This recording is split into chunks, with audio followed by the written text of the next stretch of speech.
Welcome to Your Strata Property, the podcast for property owners looking for reliable, accurate, and bite-sized information from an experienced and authoritative source.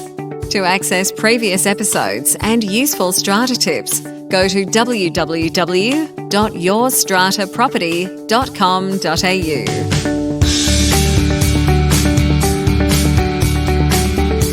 Hello and welcome. I'm Amanda Farmer and this is Your Strata Property. Hi everyone, a solo episode from me this week. It is lovely to be here with you. I'm going to be chatting about community schemes and how they are different to strata schemes. This is a question that has come up a few times now in my inbox on our Facebook page. What is the difference between a community scheme and a strata scheme? And Amanda, can you please give some of us who are living in and managing community schemes an overview of what they are, what we need to know, what are the basics of community schemes? So in answer to that, here is this episode. Now, I was asked this question when I appeared on TV, on Sky News Real Estate, about this time last year.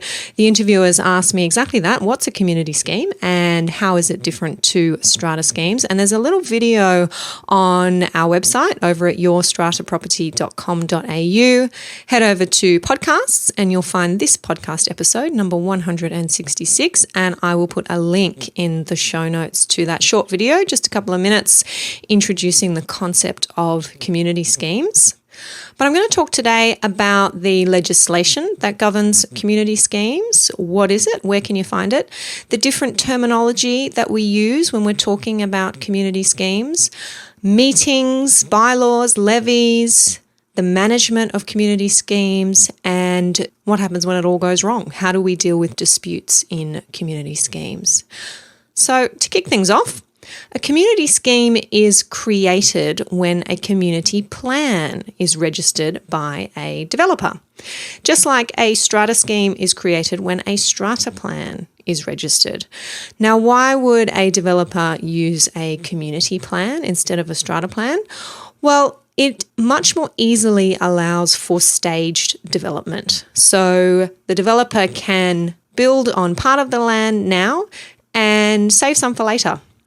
The developer can build one strata scheme on a particular part of the land, sell off those units, make some money, and put that money aside, and maybe even some years down the track, build a second building, whether that's a strata scheme or some freestanding houses, some townhouses, perhaps some villas. They can develop the land in a way that's a little bit more creative and caters for different types of development. So a large community scheme development might have a number of strata schemes within it, and we certainly have examples of that in Sydney, very large community developments with many, many strata schemes. The development might include freestanding houses, maybe there's a hotel, maybe there's a golf club, a commercial centre or a village centre with shops and restaurants. Maybe there's a community hall. There's also private roads and facilities like a swimming pool and a gym for the entire community to use.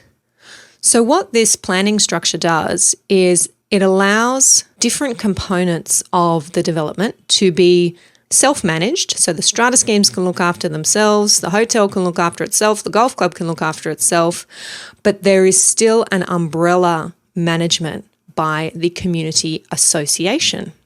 So the community association manages the entire community scheme, just as an owners corporation manages a strata scheme. So it's the community association looking after those roads or access ways, as they call them in community schemes, looking after the swimming pool and the gym, looking after the community hall and maybe the recreational fields. And then the strata schemes within the community are looking after their own common property within the strata scheme in accordance with all the strata laws that you're familiar with under the Strata Schemes Management Act. Now, I will just say here I am talking about development in New South Wales, and I'm going to talk about New South Wales legislation, just to be clear.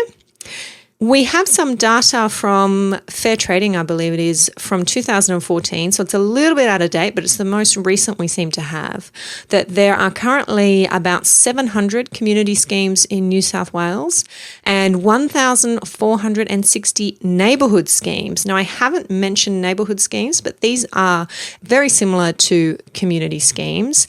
And the reason I think that there's more of these is because that neighbourhood schemes are often developed on the smaller scale.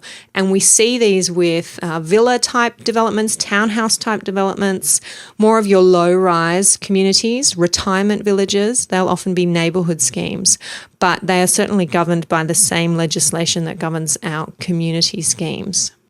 Now, there is a guide on the Fair Trading website.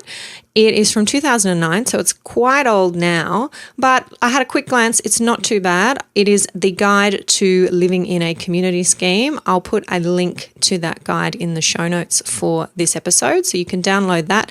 Quite similar to the Strata Living Guide or Strata Living Handbook that I think Fair Trading produces. Now, the legislation in New South Wales that governs community schemes is the Community Land Management Act of 1989. Yes, we've had this legislation for a while now. And those of you who have your finger on the pulse when it comes to New South Wales legislation and community living may know that there have been plans to review this legislation for quite some time. To answer your question, no, it hasn't gone through, nothing's changed. There is no draft updated new legislation. In September 2014, Fair Trading produced a position paper that lots of us made submissions in response to. That paper is still as it was then in September 2014. Nothing has changed since then. I'll put a link to the position paper in the show notes. It just sets out a number of areas where the policymakers think we can improve on the Community Land Management Act. And I have heard a bit of a rumour that this process is starting up again. And there are some working groups getting together and talking about the reform of this legislation. So hopefully we're going to see some movement there in the near future. We also have the Community Land Development Act of 1989. So that legislation is mainly going to the building, the construction of these community schemes, what kind of plans the developer has to put in, what kind of documents need to be submitted. So when it comes to the day-to-day management of community schemes, you're really looking at the Community Land Management Act. We do have a regulation, and interestingly enough, the regulation has been revised. We have a new regulation, 2018. I don't remember knowing about this until I just looked it up recently. In September 2018, the new Community Land Management Regulation took effect. Now, the regulation doesn't say too much. It's a replacement of the old regulation from 2007. That's where you'll find information about record keeping for community associations and neighbourhood associations, mediation of disputes, the election of the executive committee, insurance, and that's kind of about it. There's not too much in that regulation. It's not like our Strata Schemes Management Regulation that has lots and lots of important stuff in it. But don't forget that it is there. When it comes to terminology, you've already heard me refer to the community plan rather than the strata plan. And the community plan is going to show you community development lots and community property. Whereas when we have strata plans, we talk about strata lots and common property. Now, a community development lot might have a strata scheme on it. It might have 3 or 4 buildings on it that comprise one strata scheme. Or it might have a single dwelling, a single house on it. So it's important to understand when we're talking about community development lots, we're not talking about the units that are within the strata scheme that is constructed on that community development lot. We're actually talking about that large parcel itself. But it might not actually be that large because it may just have one house on it. But that house is still situated on a community development lot and is subject to the management of the community association. We do have bylaws in a community scheme, and the bylaws are set out in a really important document called the Community Management Statement. often referred to as the CMS. This is, in my view, your Bible when you are dealing with community schemes, perhaps even more so than strata bylaws are when you're dealing with strata schemes. The first thing I ask strata managers or executive committees of community associations when they're coming to me for advice is, where is your community management statement? What does the community management statement say? Because if you have a look at the legislation, the Community Land Management Act, it is not as detailed when it comes to the day-to-day management of community schemes as our strata legislation is. A lot of the detail about day-to-day stuff is in the community management statement. Really, really important to make sure, if you are wanting to find out what's the right thing to do as a manager or as a resident, you're having a look at the community management statement. That's where the bylaws are. If the bylaws are changed, then it's the community management statement that's being amended. In community schemes, we have an executive committee. Yes, they're still called executive committee. They haven't had the same reform that our strata executive committees had. We now call them strata committees. I do wonder if that will be one of the changes proposed in this next round of reforms. And a really important term to get your head around is this. We have members of the community association. Who is a member of the community association? Well, to answer this question, we need to go back and have a look at who or what is occupying our community development lots. Do we have a strata scheme occupying one of the community development lots? Then the strata scheme is a member of the community association. Do we have a freestanding house and one proprietor who owns the house that's on that community development lot? Well, then the owner of that house, who also owns the lot itself, the land, is a member of the community association. In general terms, whoever is shown on the title of the community development lot as the owner, the registered proprietor, that person or entity is the member of the community association. Now, this concept is really important because it is only members who are entitled to vote at meetings of the community association.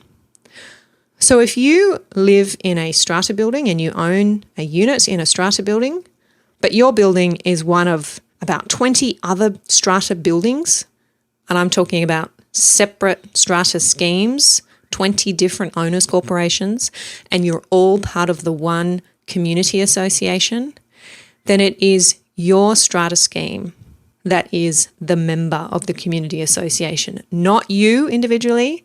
You are a member of your owners corporation. It is the larger management structure above you, the owners corporation, the strata scheme, the building, that is the member of the community association. And you will have one representative of your strata scheme who is elected to be your representative at meetings of the community association. So that's a concept that I think many owners miss maybe when they're buying in to strata schemes that are part of community associations.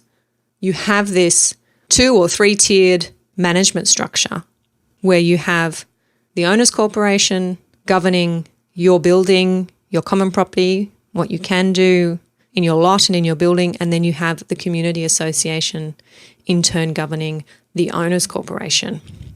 But bear in mind, as I've said, that community development lots may also have freestanding houses on them. So it is certainly the case that a single registered proprietor, an individual who owns a house on a community development lot in a community scheme, can be a member of a community association and have a vote personally at meetings of the community association and not be governed at all by any in-between management structure like an owners corporation.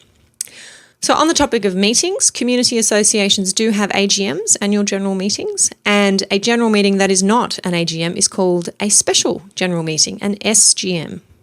Community schemes also have a committee. As I've mentioned, we call them the executive committee, and they have committee meetings. And often those committee meetings and the powers of the executive committee are set out in the community management statement. Now, just on the community management statement and the bylaws, it's really important that if you are the owner of a unit in a strata building that is part of a community scheme, you are aware of what the community association's bylaws actually say when it comes to what you can and can't do in your strata building.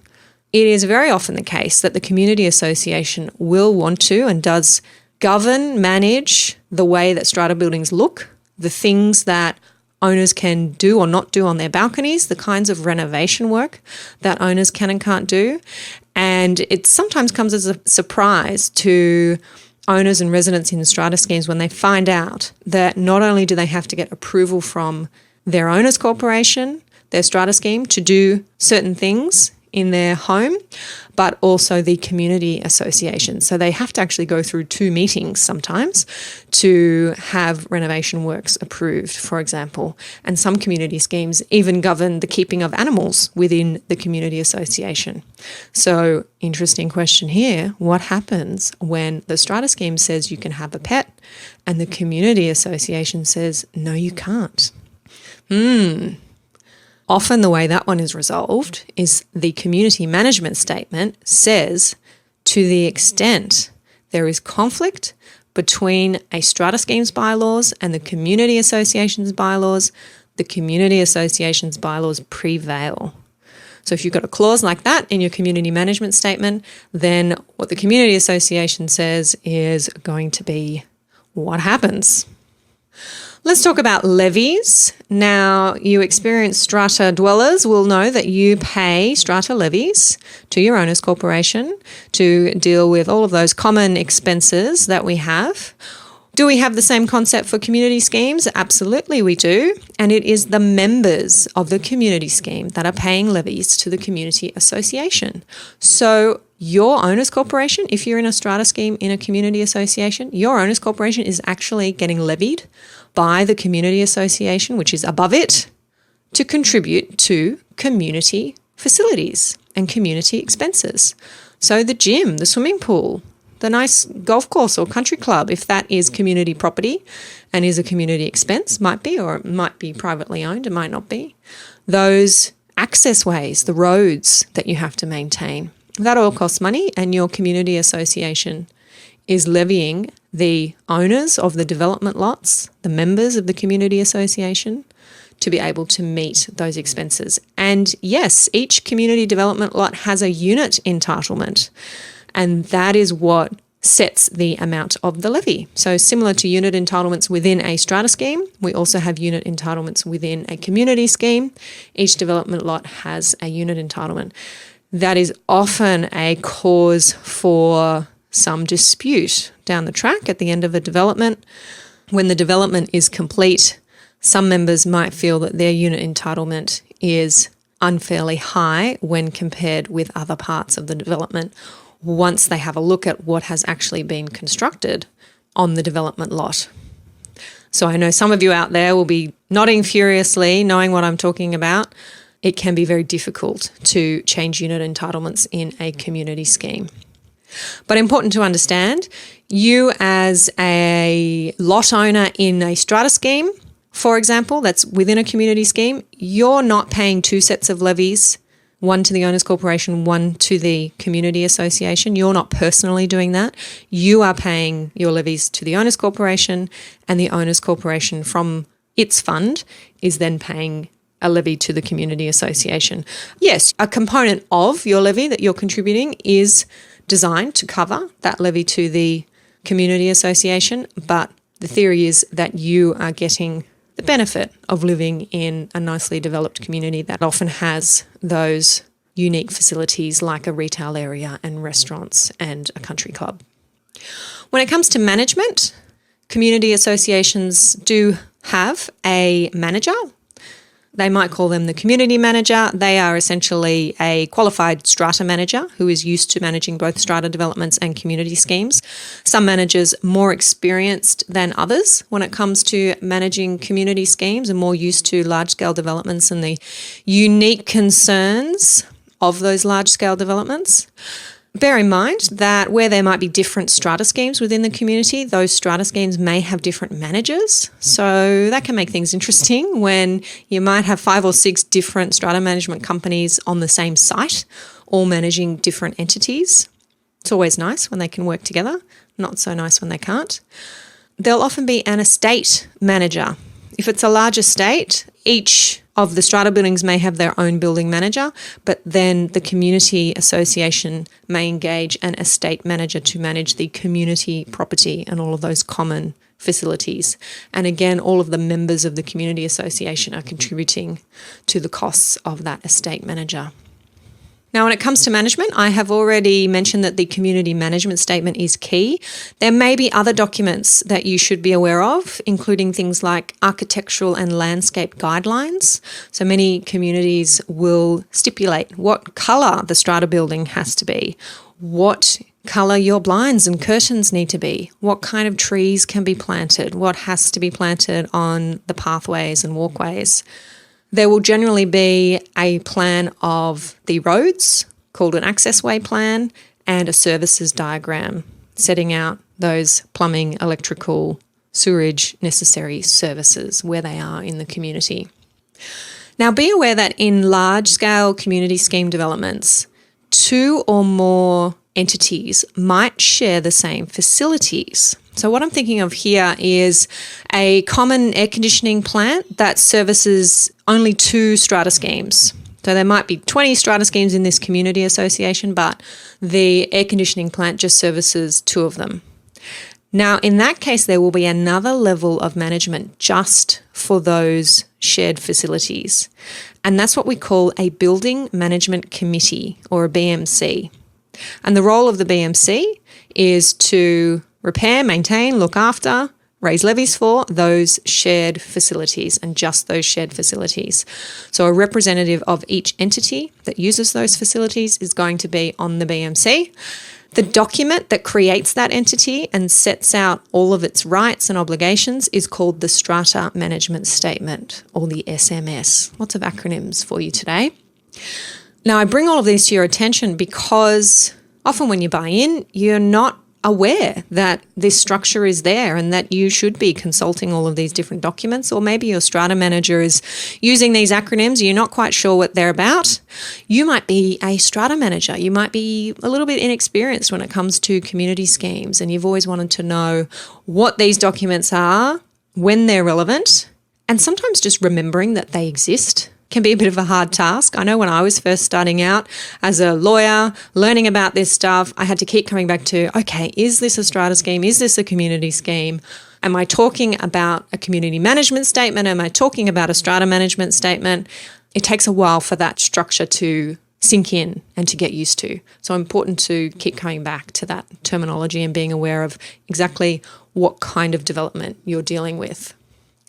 When it comes to disputes, interestingly, because we still have a 1989 piece of legislation, our Community Land Management Act, that legislation still sets out a paper adjudication process in NCAT. So we used to have the paper process with our strata schemes under our 1996 Act, where you would file an application, an adjudicator would consider the documents, consider the response from the other side, and make a decision in writing. No need for an appearance before the tribunal. Many of you old players, old hands, will be familiar with that adjudication process. We still have that for community schemes. So another important reason to be across exactly what scheme am I in, community scheme or strata scheme, because we have a different dispute resolution process in NCAT. Always check the CMS, the Community Management Statement, if there is a dispute or disputes on the horizon, because that will often have a dispute resolution process that must be followed. And interestingly, there is relatively little case law involving community schemes in New South Wales, even though the legislation has been around for many years. When I'm looking up cases, interpretation of different parts of the legislation, it is hard to come across cases involving community schemes. But I'm sure we'll be seeing more and more of them into the future. So in wrapping up, a few points to remember and important things to be aware of. Point 1, don't forget to ask the question, am I dealing with a strata scheme or a community scheme? What kind of a structure am I dealing with here? I want strata managers to be asking that question of themselves, residents to be asking that question.